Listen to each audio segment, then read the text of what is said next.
On this episode, we're talking about cold weather and what 10 things you need to check before the bitter cold hits your area.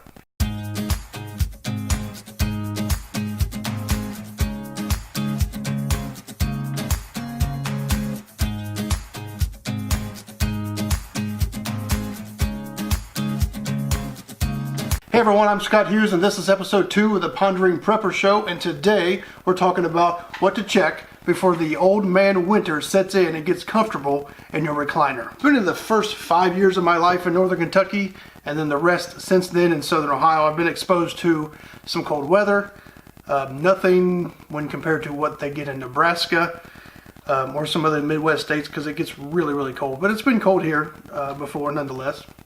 And when winter rolls around, it's a good idea to have a winter survival kit on hand just in case one of those storms leave you stranded at home. Today, let's take a look at some of the items and steps you can take to put into a winter survival kit checklist that'll keep you prepared for the Arctic blast when it comes.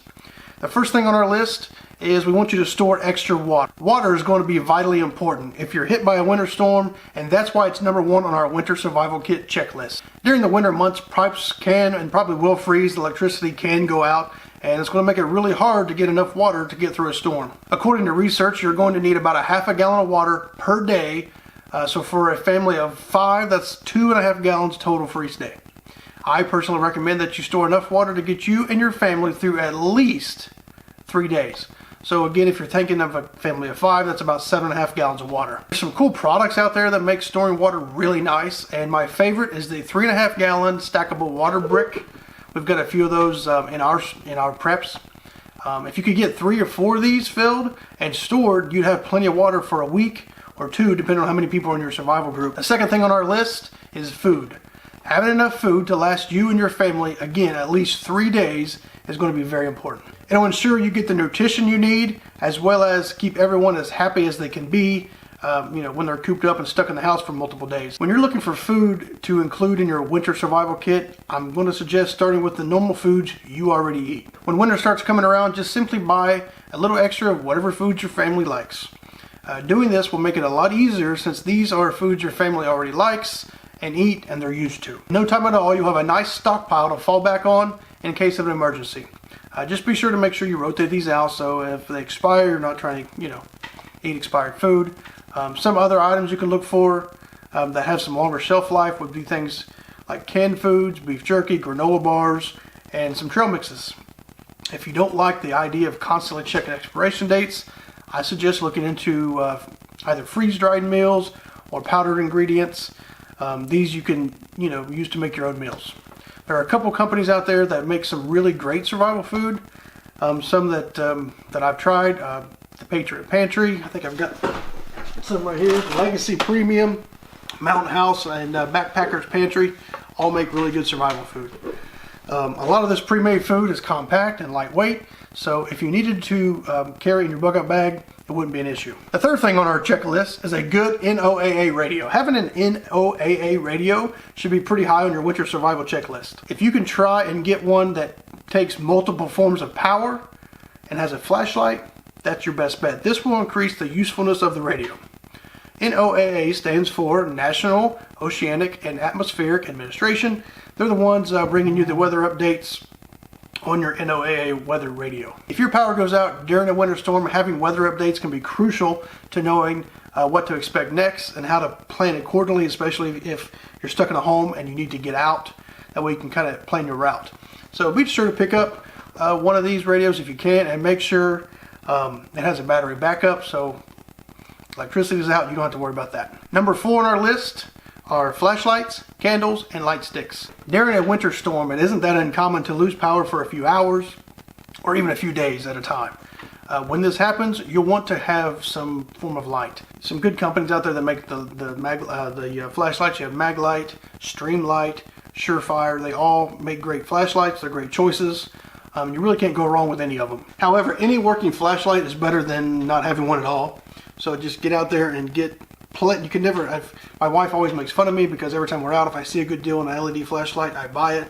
And she says, "Don't you have hundreds of these?" And I probably do, but I always say you can never have too many flashlights. Candles are also a great source of light. And since they don't require batteries to produce the light, that's one less thing you have to worry about stocking up on. However, one drawback to them is you're going to need some way to light them, so you're going to have to stock up on either lighters or matches. When you're shopping for candles, try to find those long burning emergency candles. They really are the best way to go when it comes to candles. Emergency Essentials makes a liquid filled emergency candle that lasts, I want to say, 115 hours, and I think it's only 20 bucks. So if you're going the candle route, I'll put a link down there so you can find those. Those are really great. And then the last thing in our number 4 here is the light sticks. They're another great option for lights.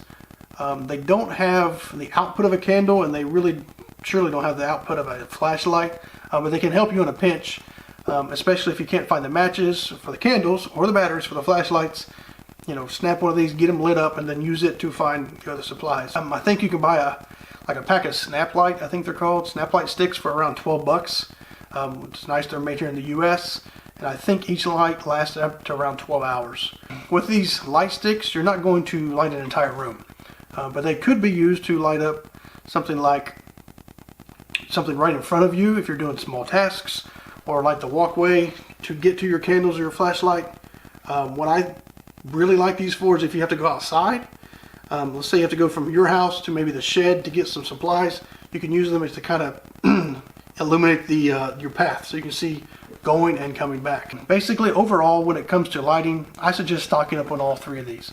It's going to help you cover all your bases, and the more the better, right? The 5th things on our winter survival kit checklist are blankets and sleeping bags. Look, when the lights go out, often that means the heat will go too. It's crucial to keep yourself warm when the temperature plunges.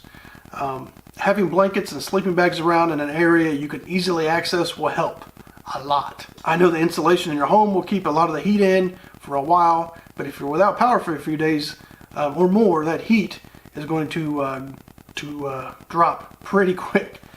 As a matter of fact, it's not a bad idea to get some of those Mylar blankets. They're really, really cheap, but they're effective at retaining that body heat when you wrap yourself up in them. Number 6 on our list, gloves. Another item to add to your winter survival kit checklist is gloves. I know it sounds like common sense, but we're trying to cover all your bases here when it comes to being ready for some cold weather. If you have to be outside at all in below freezing temps, you'll quickly learn the importance of having a really good pair of insulated gloves. I recommend getting leather ones. If you have to do any kind of work outside, they're going to hold up better than the polyester ones. Just be sure to have a few pairs around that you can get to quickly if you need them during a winter storm. Believe me, your fingers will thank you for it later. Number 7 on our list is a generator. I know these things aren't cheap, but if you have the ability to get one, then get one. They are a great way to avoid most of the calamity that comes with a winter storm. Common sense here, but if you have a generator, you're going to be far better off than if you didn't have one. So it's something that you definitely need to consider saving up for. I'm not going to go into any of the details here about how to calculate the load of the load requirement of a generator. But if you have any specific questions, shoot me a message here in Facebook, and I'll do my best to get an answer to you. I know one company called Duramax makes a great generator, and that will cover really all your basic needs that you're going during an emergency situation. The one that I looked at, it's 4400 running watt generator that runs on gas, and it comes with 2 120 volt outlets and one 30 amp twist lock. Again, this may be something you have to save up for, but it's well worth the investment. So, if you have everything else covered, take the time to save up for a really good generator. The 8th thing on our survival checklist is entertainment. This is probably one of the most overlooked and neglected items on, probably every survival checklist, but it's not something you want to overlook. When you're stuck in a house without electricity, and especially without internet these days, you'll not only be battling Mother Nature, but you're going to be battling your own mind as well. This is especially true today with all the electronics, gadgets that we take for granted every single day. I mean, look around. How many? I can't even tell you how many are in reach of me right now. And if you lose it, your kids are probably going to lose it. If you lose electricity, you don't have internet, your kids are going to lose it. Unless you practice something that, you practice these power outage drills, they may be a little bit more prepared for it. But having some way to keep yourself and your family entertained will allow you to take your mind off the situation that you're in and alleviate some of the boredom that comes from just being cooped up. A couple things: you can get yourself a good deck of cards. Pretty sure. Thought I had some. Anyway, I had some cards, some of those survival cards. So not only do you get to play, card games, but you can also educate the family on survival, just to add to it. Man, I don't know where mine went. Anyway, get you some good board games. All these things are going to help ease the boredom a little bit, at least, until it's time to get back to your winter storm chores. Coming in at number 9 on our checklist is extra batteries and fuel. You're going to be running some flashlights and maybe even that generator, and probably maybe even some other battery operated gadgets, and they're going to need batteries and they're going to need fuel. You don't realize really how fast batteries run down until you start using these things hours after hour after hour, day after day. Like I mentioned, don't forget, if you have a generator, it runs on fuel, and if it runs out, guess what? It's going to get dark and it's going to get cold pretty quick as that sun starts to set.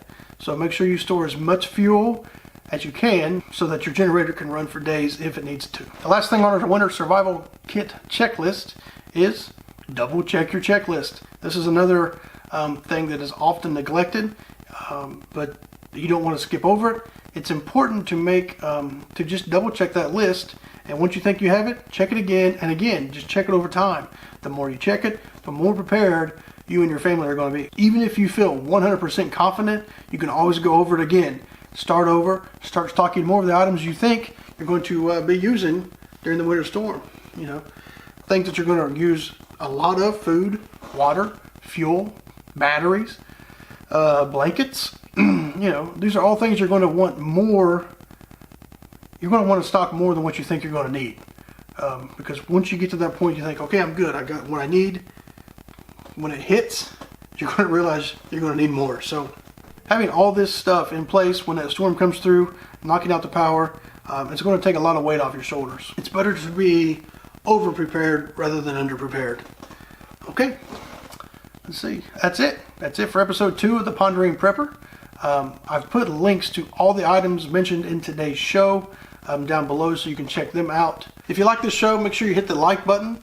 If you know someone that needs to be prepared for a winter storm, be sure to share the video with them or tag them in the comment section below so they can jump over here and see it. And with that, remember, be always ready, my friends. And we'll see you next time on the Pondering Prepper Show. Take care. Having a NOA. Seriously. Stop. Go back to candles.